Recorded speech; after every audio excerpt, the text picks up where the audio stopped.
Ang maingay na pagsalubong sa bagong taon, stress ang dulot sa mga hayop lalo na sa mga alaga. Ayon sa isang veterinaryo, mas malakas ang pandinig ng mga hayop tulad ng aso at pusa kaysa tao. Kaya higit pa sa gulat ang pwedeng idulot sa kanila ng mga pagsabog. Nagtetremble sila, nanginginig, naglalaway, hingal na hingal po sila. Yung iba nagtatago, yung iba naninigas na lang, yung iba sobrang aligaga. And then dahil nga sobrang aligaga nila, gusto na nila pong tumakas. Yung iba naman po, pag may underlying na viral condition, nagmumutate yung virus sa kanilang katawan kapag na-stress sila. Delikado rin sa mga hayop ang mga kemikal na taglay ng mga paputok. May taglay na heavy metal, no? Ibig sabihin may toxic ito. Bukod dun sa pulbura, humahalo sa hangin, no, yung inyong yung harmful effects nito.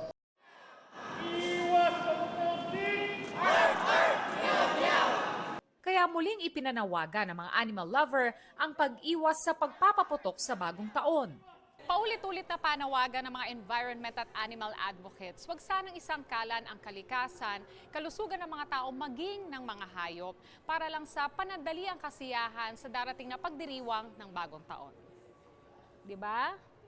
Mag-iingay na lang, magpukpok na lang tayo ng kaldero natin, magtorotot. Sa community namin, nag-ano kami ng awareness na, yun na nga, kung may iwasan natin dito sa area natin, na wag na tayong magpaputok. Ang ilang pet owners sinusunod ang payo ng mga eksperto na huwag palabasin ang mga alaga. Tinatago sila sa loob ng kwarto. At the same time, nilalagyan na lang namin ng music. I-open sana namin yung gate namin for mga stray dogs. Pwede silang pumasok lang kasi kawawa din naman. Nung second year na medyo ano pa siya, second year, bumili na ako ng earmuffs. Yun. So yun ang medyo nakatulong sa kanya. Bukod sa earmuffs, pwede ring suotan ng mga alaga ng calming wrap para tila niyayakap sila at mabawasan ang kanilang takot. Mag-start tayo, i-wrap yung chest. So mag-start tayo dito.